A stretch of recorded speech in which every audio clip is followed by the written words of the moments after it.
अग्रवाल जी, आदरणीय डॉक्टर हर्षवर्धन जी, श्रीमान प्रसन्न जी, संतोष जी और संतोष जी और सभी मान्यवर नागरिक सज्जन, माता भगिनी। वैसे तो बोलने का विशेष कुछ है नहीं, आपने जो सुना है अभी तक, अगर बोलना पड़ता है तो वही बोलने का मन बनाकर मैं आया था, लेकिन मुझे बोलना पड़ेगा क्योंकि आप सब लोग कुछ ना कुछ कंट्रीब्यूट कर रहे हैं। मैं हर जगह ये बोलना ही कंट्रीब्यूट करता हूँ और आजकल मुझे कुछ कंट्रीब्यूशन करने का मौका मिलता नहीं, शायद कुछ कर नहीं सकता इसलिए बोलने का काम दिया है, ये भी हो सकता है। तो हम सब लोग यहाँ इसलिए हैं कि हम चाहते हैं कि भारत की दृष्टि से भारत में प्रशासन चले, संकल्प उसका प्रशिक्षण देती है। और उसकी आवश्यकता इसलिए है कि पहले जो रचना थी, मुगलों के आने के पहले, अंग्रेज़ों के आने के पहले, वो हमारी रचनाएं अलग थी। केंद्रीय प्रशासन नहीं होता था, स्थानीय प्रशासन होता था। वो गांव के ही लोग रहते थे, अपना अपना काम करके गांव को चलाते थे। सब एक दूसरे को जानते थे, इसलिए सबको कुछ लिहाज से एक दूसरे के साथ बरतना पड़ता था। तो एक तरह से हर एक ग्राम स्वायत्त था और सब एक दूसरे को जानते थे, इसलिए एक दूसरे को समझकर सारा प्रशासन चलता था। तो प्रशासन कहने के बाद उसमें एक जो कठोरता शब्द में ही ध्यान में आती है, वो प्रत्यक्ष जब चलता था देश तो उसमें ये कठोरता नहीं थी, आत्मीयता आती थी। लेकिन ठीक है, उस जमाने के लिए ठीक था। उसका डॉक्टर अंबेडकर साहब कहते कि एक नुकसान भी ये हुआ कि प्रत्येक गांव स्वायत्त था और सारे देश को कभी भी कोई भी आक्रामक जीत नहीं सका। गांव-गांव स्वतंत्र ही रहा तो भी देश परतंत्र हुआ, उसका लेना देना गांव से कुछ रहा नहीं, ऐसा भी हुआ। तो ये दोनों प्रकार से विचार कर सकते। लेकिन आज का ज़माना हमारा केंद्र शासन, राज्य शासन, ग्राम पंचायत तक, नीचे तक जाता है और उसमें प्रशासक होते हैं और ये ढांचा हमको क्रमशः मिलते गया है और अंग्रेज़ों ने उसको एक बहुत सुदृढ़ रूप बनाकर हमारे यहाँ रखा। तो ढांचा हो सकता है कुछ भी, लेकिन उद्देश्य क्या था? अंग्रेज़ों को भारतीय प्रजा का पालन नहीं करना था, अंग्रेज़ों को भारत पर अपना राज्य चलाना था। उसके लिए जैसा आवश्यक ढांचा चाहिए उन्होंने बनाया, उसके लिए जैसा आवश्यक प्रशासन प्रशिक्षण था वो देते रहे। अब स्वतंत्र हो गए तो इन बातों से बाहर निकलने की आवश्यकता है ही, और जो ढांचा है उसको केवल बदल के नहीं होगा, तो मानसिकता भी उसकी वैसी बनानी पड़ेगी। क्योंकि वो जो प्रशासन चलता है लोगों पर राज्य करने के लिए, उसको लोगों के सुख दुख का ध्यान नहीं रहता। राज्य अपनी संपत्ति वसूल कर सके जनता से, इसलिए उसको शांत रखना, कानून की मर्यादा में रखना, इतनी केवल उसकी चिंता वो करते हैं, बाकी उनको क्या लेना था। और इसलिए उसमें एक रुक्षता भी आ जाती और लोगों के जीवन से कुछ दूर वो रहते। तो क्या कारण बड़े मज़ेदार किस्से भी बनते। अभी हमारे एक साथी नागपुर में थे, उनका अभी देहांत हो गया, लेकिन पेंशनर थे। तो कुछ 6 महीने पहले मिले थे तो उन्होंने बताया कि इस साल की पेंशन मैं अभी लेके आया हूँ। तो उन्होंने क्या बताने की क्या बात, आप पेंशनर तो हो ही। उन्होंने कहा नहीं, पिछले 2 साल की मिली नहीं है। बोलो ऐसा क्यों हुआ? तो बोले मुझे पत्र आया था डिपार्टमेंट का कि इस साल की पेंशन आप लेके गए हैं, लेकिन पिछले साल की पेंशन इसलिए आपको नहीं मिलेगी, पिछले साल आप जीवंत थे इसका कोई सर्टिफिकेट नहीं है। ये घटी हुई घटना है। तो मैंने उनको पत्र भेजा, ऐसा वो कहे कि मैं इस साल जीवंत हूँ ये मुझे पता है और आपको भी पता है क्योंकि आपने पेंशन दी है, लेकिन पिछले साल मैं जीवंत था कि नहीं ये मैं अब नहीं बता सकता। अब ये ऐसी एक रुक्षता उस प्रशासन में अभी भी वो अवशेष है, और इसलिए लोगों को भी, समाज को भी ये सिखाने की आवश्यकता है कि आज जो राज्य चलता है, राज्य सरकार है, केंद्र सरकार है, किसी की भी हो, पार्टी से मतलब नहीं, लेकिन ये जो बना है ये अपना संविधान है, ये अपनी व्यवस्था है। तो मुझे कुछ नहीं मिला तो मैं जाके 4 बसें जला दूँ, 2 ट्रेनें रोक दूँ, ये अंग्रेज़ों के ज़माने में आप कह सकते थे, ठीक था, क्योंकि वो एक विदेशी राज्य था। लेकिन अपने राज्य में तरीके एकदम अलग होंगे, क्योंकि बस सरकार की नहीं है, बस जनता की है। रेल सरकार की नहीं, रेल हमारी, क्योंकि राज्य हमारा है, हम चुन के देते हैं लोगों को। ऐसे प्रशासन को भी सिखाना पड़ता है कि ये हमारी प्रजा है, उसका पालन हमें करना है। इसलिए प्रधानमंत्री के जगह प्रधान सेवक का शब्द उपयोग में लाया गया, ये मानसिकता का बदल है। शासन में जो लोग हैं, प्रशासन में जो लोग हैं, वो अफसर और मंत्री नहीं है, वो सेवक है। अब इस प्रकार का प्रशिक्षण कहाँ मिलता है?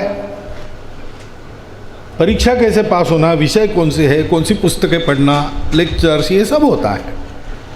लेकिन यह सारा लोक सेवा के लिए करना है, लोक सेवा आयोग के तहत ये सारा होता है, तो सेवा उसमें होनी चाहिए। ये प्रशिक्षण ये देने वाली संस्था दूसरी नहीं है, संकल्प ही है।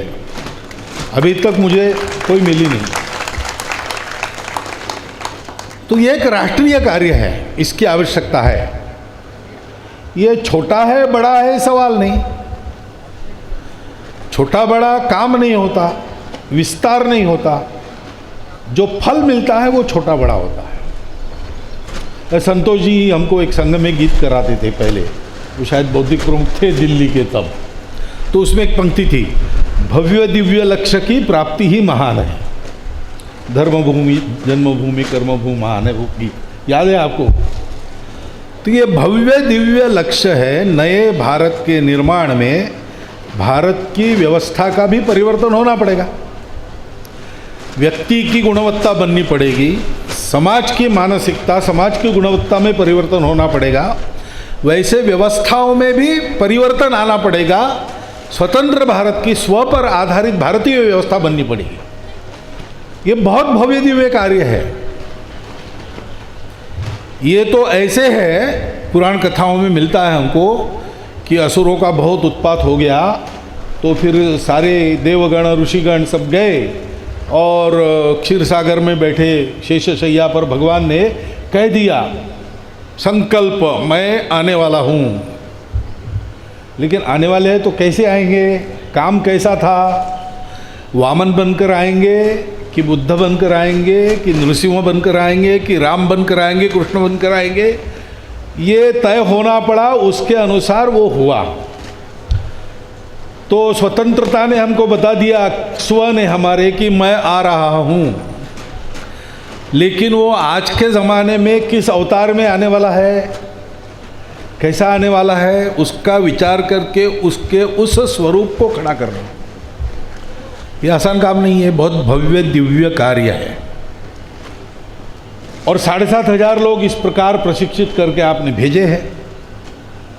अब ये चिंता तो आपको करनी पड़ेगी कि प्रशिक्षण तो हम दे देते हैं, लेकिन उपयोग बाद में ठीक होता रहे, इसलिए भी कुछ परवरिश करनी पड़ती है, वो ठीक से हो जाए। दूसरी बात है कि ये जो बात अभी कही गई, हरदीप सिंह जी के भी संदेश में ये बात आ गई, महिलाओं की बराबरी। बराबरी शब्द मुझे अच्छा नहीं लगता, भाव वही है, भाव बिल्कुल ठीक है। मैं कहता हूँ महिला पुरुषों की बराबरी नहीं, महिला पुरुषों की पूरकता। क्योंकि सृष्टि बननी और चलनी है तो इनके बिना चल नहीं सकती, दोनों चाहिए, दोनों चाहिए। और इसमें सृष्टि का क्रम देखते हैं तो उत्पत्ति और लय का काम तो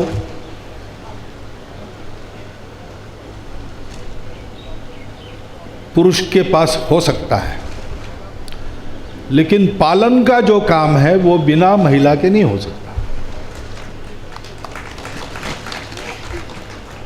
तो सृष्टि अगर ठीक चलनी है तो महिलाओं के हाथ में कारोबार होना चाहिए। ये मैं नहीं कह रहा हूँ, अपनी परंपरा कहती है। आप थोड़ा पुराना ज़माना, यानी पुराना बहुत पुराना नहीं, 50 साल के पहले का, उस समय हमारे समाज में सब पुरुष कमाते थे, कमाई घरवाली के हाथ में रहती थी, तिजोरी की चाबी उसके पास रहती थी, उस कमाई का बजटिंग वो करती थी। घर में भोजन, किसी को भोजन पर बुलाना है तो वहाँ से सैंक्शन लेना पड़ता था, कौन आ रहे, कैसे आ रहे, कितने आ रहे, ये बताना पड़ता था। और उसमें कुछ उल्टा सीधा है तो मना भी होता था। अपने यहाँ पर पुराने जीवन की परंपरा ये रही है कि व्यवस्थापन, घर को देखना, ये सारी बातें महिला ही यही करे। और ये भी है कि जहाँ पुरुष की नहीं चलती, ऐसे सब कामों में महिलाओं की नहीं चलती, ऐसा कभी नहीं हुआ है। तो लड़ते लड़ते राजा दशरथ बेहोश हो गए, तो राजा दशरथ तो बेहोश हो गए, लेकिन कैकेयी बेहोश नहीं हुई, उसने अपना हाथ लगा दिया उस रथ में और युद्ध चला। ये प्रतीकात्मक कहानियां हैं, लेकिन ऐसा ही है, जो जो काम पुरुष कर सकते हैं वो सब काम महिलाएं कर सकती है, और जो सारे काम महिलाएं कर सकती है वो सारे काम पुरुष नहीं कर सकती। और अपने समाज में रेशो को देखें तो भी 50% महिलाएं हैं। संपूर्ण समाज को खड़ा करना है, संपूर्ण समाज के किसी भी क्रियाकलापों का करना है, तो 50% महिलाओं का सक्रिय पूर्ण योगदान ये अनिवार्य बात है। और इसलिए उनका बराबरी का सहभाग हो, उनका पूरक सहभाग हो, उसके लिए उनके सशक्तिकरण, प्रशिक्षण, सब बातों की आवश्यकता है। और प्रशासकीय सेवाओं में भी उनको आना चाहिए, उतनी ही मात्रा में आना चाहिए।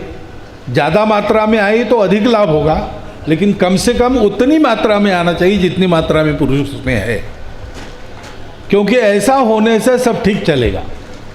जगत धात्री, जगत जननी और जगत का पालन करने वाली प्रकृति के हाथ में जब सूत्र आते हैं तो सबका लालन पालन होता है और क्राइसिस मैनेजमेंट में बहुत अच्छा हो जाता है। ये अपने घर से लेकर तो दुनिया तक सर्वत्र अनुभव अपना है। और इसलिए ये जो एक सुविधा महिलाओं के प्रशिक्षण के लिए वो आवश्यक रहती है, उसके अभाव में ही वो पीछे रहती है। यानी इसका विचार भी होना चाहिए। हम जहाँ भी है, जो भी काम कर रहे हैं, हमारे यहाँ भी महिलाएं काम पर आती होगी, कुछ करती होगी, उनके लिए सुविधा है कि नहीं। यानी स्कूल में शिक्षिकाएं हैं, लेकिन स्कूल में जो सुविधाएं बनी है उसमें केवल पुरुषों का विचार है कि महिलाओं के लिए भी बना है, ये देखना पड़ता है। 2000 वर्षों में हमारी आदत चली है, पहले हमारे यहाँ ऐसे ही था, सब बराबरी का था और सब परस्पर पूरक था। लेकिन ये कुछ हम भूल गए बात, और कुछ आक्रमण ने हमको एक जस्टिफिकेशन दे दिया महिलाओं को घर के अंदर बंद रखने की। घर के अंदर बंद रखने की उनको ज़रूरत है, घर के प्रति उनका लगाव स्वयं सिद्ध है। आप कहो ना कहो, घर की चिंता वो करेगी ही करेगी, कुछ भी करती हो, सीमा पर लड़ती हो तो भी यहाँ उनका ध्यान रहता ही है। ये तो पुरुष की ही प्रॉपर्टी है कि थोड़ा इधर उधर का मिल गया तो ये सब भूल जाता है। महिलाएं ऐसा नहीं करती, उनका वात्सल्य उनको ये करने नहीं देता। लेकिन खतरा है, अबला हो, हम प्रोटेक्ट करेंगे, इस तर्ज में उनको घर में बंद रखा गया। और अब घर से बाहर निकलने का मौका है तो भी मनोवृत्ति यही रहती है पुरुषों की, चिंता मत करो, हम तुम्हें सशक्त बनाएंगे, हम तुम्हारा उद्धार करेंगे। अरे तुम क्या उद्धार करोगे? तुम्हारी उद्धारक वो है। तो स्वामी विवेकानंद को एक इंटरव्यू है उनका, जिसमें महिलाओं के बारे में भी पत्रकारों ने पूछा, और अंतिम प्रश्न पत्रकार ने पूछा विवेकानंद जी को कि फिर आपका भारत की महिलाओं के लिए मैसेज क्या है? तो विवेकानंद जी तपाक से उत्तर देते, मैसेज?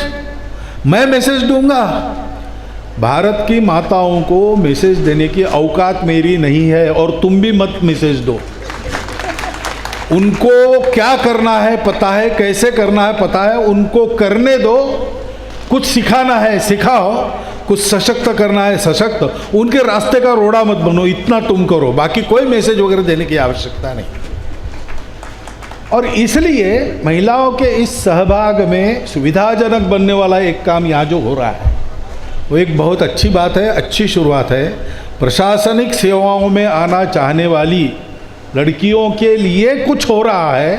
ये भावी भारत के भारतीय आधार पर दम के साथ खड़ा होने के संकल्प की पूर्ति के लिए एक बहुत बड़ा सुचिन्ह है। उस सुचिन्ह के हम सब साक्षी हैं। इस अपने भाग्य के लिए मेरे साथ आप सबका मैं अभिनंदन करता हूं और मेरे 4 शब्द समाप्त करता हूं।